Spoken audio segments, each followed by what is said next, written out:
Salut tout le monde, c'est Maxwell FCB. Aujourd'hui, on se retrouve pour débriefer le match Real Oviedo contre Real Madrid. Le débrief, c'est maintenant. Ok les mecs, je vous retrouve assez content, assez heureux franchement de voir un Real Madrid qu'on a vu ce soir. Parce que Xabi Alonso, déjà, première chose à dire, Xabi Alonso des grosses couilles d'avoir fait ce qu'il a fait. Déjà, il vient avec un 4-3-3, il vient avec un 4-3-3, Courtois au goal, Rudiger Heusen, bon ça change pas, Carreras à gauche, Carvajal à droite. Donc Carvajal déjà ça change, il a préféré Carvajal à Trent, déjà à ses couilles il met Carvajal. Milieu de terrain, Valverde, Tchouaméni, Güler, à gauche Rodrigo. Le retour de Rodrigo, c'est tout ce qu'on attendait, nous qui aimons le foot, nous passionnés de foot. On sait à quel point Rodrigo est fort, on sait à quel point il se rapproche de Neymar Junior, donc ça veut dire Rodrigo, on voulait le voir sur le terrain, et ça n'a pas manqué. Rodrigo a fait vraiment un plutôt bon match pour un retour. Il n'a pas joué une saison entière, il était sur un banc. Il n'était pas indisponible, hein, il était sur un banc, et sinon il jouait à droite. Et l'arrivée de Mastantuono fait que Rodrigo peut rejouer à gauche.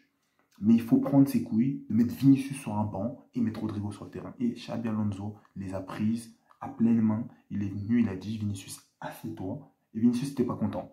Et voilà, c'est pas grave. Et il a mis Rodrigo. Mbappé, comme d'habitude, en pointe. Et Mastantuono à droite. Donc, déjà, il vient, il a mis un 4-3-3. La première mi-temps commence. Les adversaires sont en 5-4-1. Je me suis dit qu'on était parti sur un non-match de football où le Real Madrid n'allait rien proposer, où l'équipe adverse allait rester en bloc bas, et ça allait être un bon match de merde, comme on en avait l'habitude avec le Real Madrid depuis la saison dernière, mais je me suis totalement trompé. Déjà, tu as Güler, qui a un très bon apport. Güler qui a un très bon apport, il bouge de partout, mais voilà, le reproche que je vais faire, c'est que tu as Tchouaméni et Valverde, qui, certes, là, ils ont des plutôt bonnes notes, moi, je trouve pas qu'ils ont fait un si bon match que ça. Je les ai trouvés un peu suffisants. En fait, c'est ça. Tchouaméni et Valverde, ils sont suffisants. C'est des milieux de terrain qui, pour moi n'ont pas forcément de qualité tant que ça lié à ce poste-là. C'est des milieux de terrain, mais voilà, c'est des yaourts nature. Je ne sais pas c'est quoi leur rapport, leur folie, leur grain de folie. Alors que Güler, tu le sens. Güler, il est motivé, il est surtout concerné. C'est-à-dire que Güler, c'est un mec qui court partout. Il veut toucher les ballons, il veut bonifier, il veut mettre ici, créer à droite, créer à gauche. Et donc, franchement, c'est de ça dont le Real a besoin. Parce que le Real, leur problème, c'était la staticité. Carreras, il bouge beaucoup. Il est disponible, il est là. Rodrigo aussi, il bouge beaucoup, plus il provoque. Là où Vinicius faisait des très mauvais matchs depuis la saison dernière. Depuis, il n'a pas eu le ballon d'or, je pense que ça l'a vraiment atteint. Il est devenu très nul, des fois, il faut le dire, tu vois. Et il méritait d'aller sur ce banc. Ça l'a fâché, il est revenu plus fort, et c'est très très bien. Mais Xabi Alonso a fait un très bon choix. Mais Rodrigo, parce que Rodrigo est plus fort que Vinicius. Rodrigo est plus fort que Vinicius. Mais Vinicius, en s'énervant, en étant frustré d'être sur le banc, voilà, et de jouer de son 30 minutes, là, il est en train de remontrer. Parce que sinon, Vinicius, il était mauvais. Lui-même, je pense, il s'en rendait même pas compte, mais il savait qu'on allait mettre personne à la place. Il savait qu'on allait mettre personne à la place. Non, on a mis Rodrigo, et en vrai de vrai, on sait ce qu'il y a, on connaît les égos du Real Madrid. Mbappé et Vinicius, ils regardent un peu Rodrigo comme un petit, alors que Rodrigo, il sait leur égal. Mais il le regarde un peu comme, voilà, la troisième roue du carrosse. Il y a Mbappé, il y a Vinicius, il y a Bellingham, il y a Rodrigo, on sort Rodrigo. Voilà ce que faisait l'autre poteau. Ancelotti pour pas prendre de risques, pour pas frustrer les joueurs. Là maintenant avec Xabi Alonso c'est chaud. Et même si vous avez vu quand il a sorti Mbappé à la 87e, il fait reposer son joueur, c'est normal. Mbappé même s'il voulait le tripler, il a son doublé.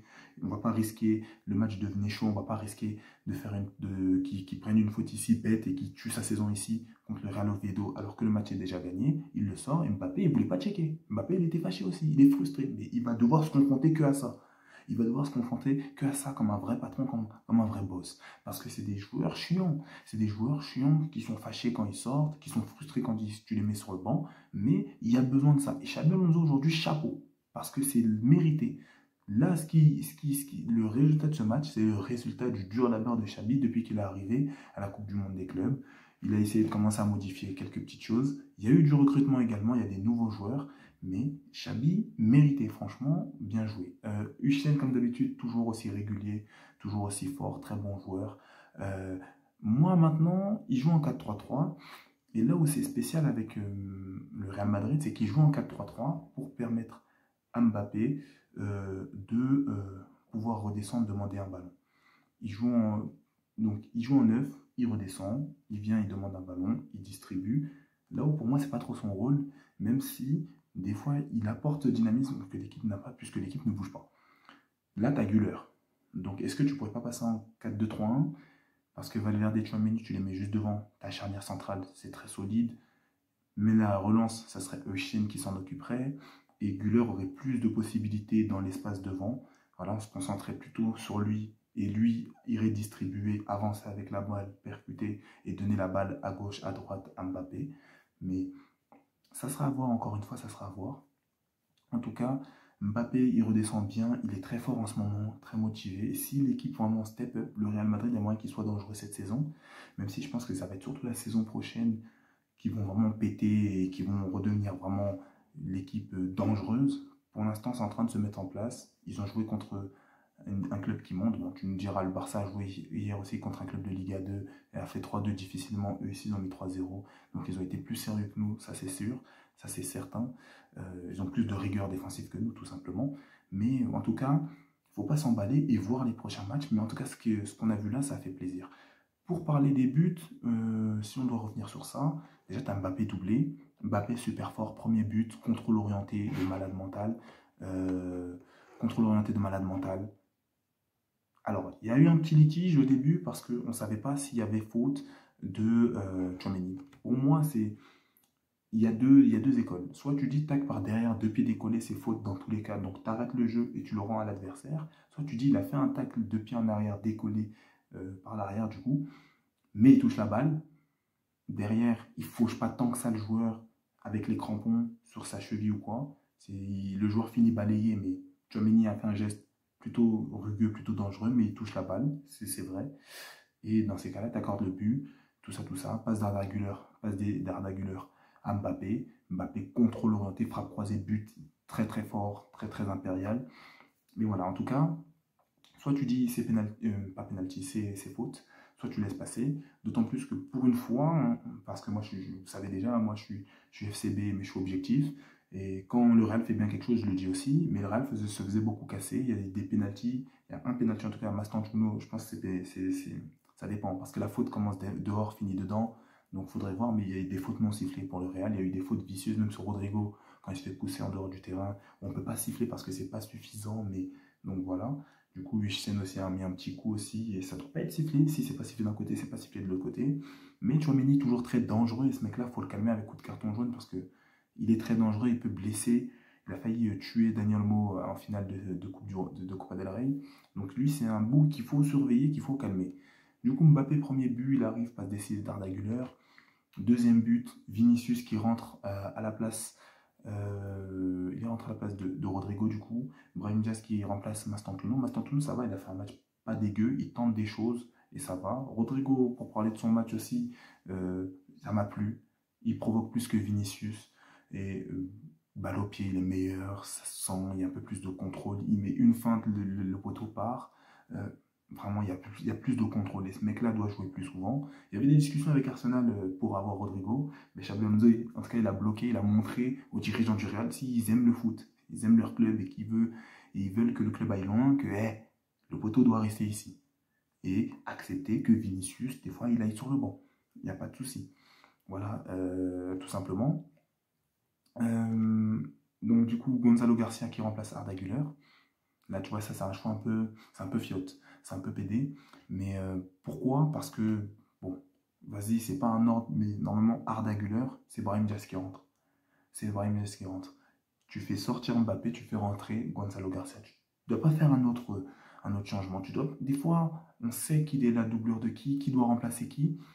C'est compliqué de sortir Mbappé. Et même là, on l'a sorti à la 90e, c'est quoi? À la 87e, il a boudé. Ben, nique ta race, mon gars, boude, on s'en fiche. Boude, on s'en fiche. Voilà, tu dois sortir des fois, c'est tout. Et voilà, il y a d'autres matchs, la saison est longue, mais voilà, en tout cas, Xabi Alonso a porté ses couilles. Il aurait pu en porter plus, mais voilà. Mbappé qui marque son deuxième but, passe des de Vinicius. Voilà, Vinicius qui, même dans la célébration du but, il est en embrouille contre quelqu'un. Mbappé lui dit non, ta gueule, merci pour la passe, tu vois. Et Vinicius est en embrouille contre quelqu'un. Donc, lui, soit il faut l'énerver, soit il faut rentrer dans la provocation pour qu'il devienne bon, mais concentre-toi un peu plus sur le foot. Il est dans tous les fights, impliqué dans tous les bagarres. Des fois, des fois, c'est sa faute. Calme-toi, t'inquiète, célèbre ton but, sois heureux. Il est fâché dans le truc. Et finalement, il va marquer à la 90e plus 3. Passe de Brahim Diaz. Et voilà, une petite frappe croisée aussi, je crois. Petit plat du pied. de la sécurité que de la qualité. Mais en tout cas, voilà, petit plat du pied, 3-0, beau match du Real en tout cas. Si je dois retenir quelque chose, vraiment c'était un beau match. Les changements sont cohérents, à part celui de Mbappé, ou si tu mets Gonzalo Garcia, c'est Mbappé qui sort et pas quelqu'un d'autre. Mais en tout cas, les changements sont cohérents. Xabi a totalement porté ses couilles. Et voilà, c'est retranscrit dans le score, mais pas seulement. Il y a une belle prestation ce soir, on peut le dire, du Real Madrid. D'habitude, c'était très dégueulasse. Et c'est dommage pour Oviedo qui s'est réveillé en deuxième mi-temps. Voilà, après avoir vraiment été mené en première mi-temps, ils n'avaient pas la balle. Ils se sont réveillés, ils ont montré voilà, que non, vas-y, on est là aussi un peu. Ils ont commencé à rentrer dans l'art pour le foot, tu vois, alors qu'en première mi-temps, c'était que pour casser, couper le rythme du match et essayer de faire 0-0. Là, ils sont rentrés, ils ont essayé de jouer au foot en deuxième mi-temps, mais c'était déjà trop tard. Et le Real était aussi en pétard en deuxième mi-temps. Une première mi-temps jouée et une meilleure deuxième mi-temps, franchement. Et franchement, ça fait plaisir de voir un Real comme ça, parce que voilà, bon, on vous a cassé le dos 4 fois la saison dernière. Et là, franchement, on aura des matchs où, quand vous marquez, c'est mérité, c'est pas que de la triche. Ça sera quand même du beau football. Xabi contre Flick, voilà, deux mecs sérieux. Et voilà, on attend de voir les prochains matchs du Real. Le premier, c'était pas trop ça. Le premier match, il était voilà, ennuyeux, soporifique à votre image. Et là, Xabi a fait des changements très cohérents, a pris des décisions importantes pour le club, même si elles ne plaisent pas. N'est-ce pas, Vinicius et Mbappé, hein, les deux ont du sang camerounais, donc mais en tout cas, Xabi très sérieux. Et voilà, franchement, le Real, si on continue comme ça, dans cette direction, on s'habitue à ce 4-3-3, enfin, ils s'habituent à ce 4-3-3, ça pourrait donner des bons trucs pour la suite, et ils acceptent qu'on fasse des changements, parce qu'il y a beaucoup de compétitions, il y a 4 compétitions minimum à jouer, et il y a la Coupe du Monde qui arrive. Donc, tu serais content d'être blessé là? Non, je pense pas. Donc voilà, si tu veux aller te battre pour les couleurs de ton pays, gère toi aussi un minimum dans la saison et accepte qu'on te sorte, tout simplement.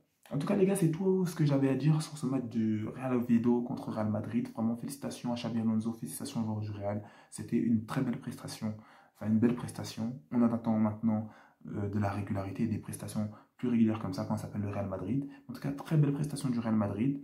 Si vous avez kiffé la vidéo, n'hésitez pas, tu likes, tu partages, tu commentes, tu t'abonnes. Tu donnes la force sur mon TikTok qui est en description et qui est en bio de mon YouTube. Prenez soin de vous et des vôtres. Et à plus pour la prochaine vidéo.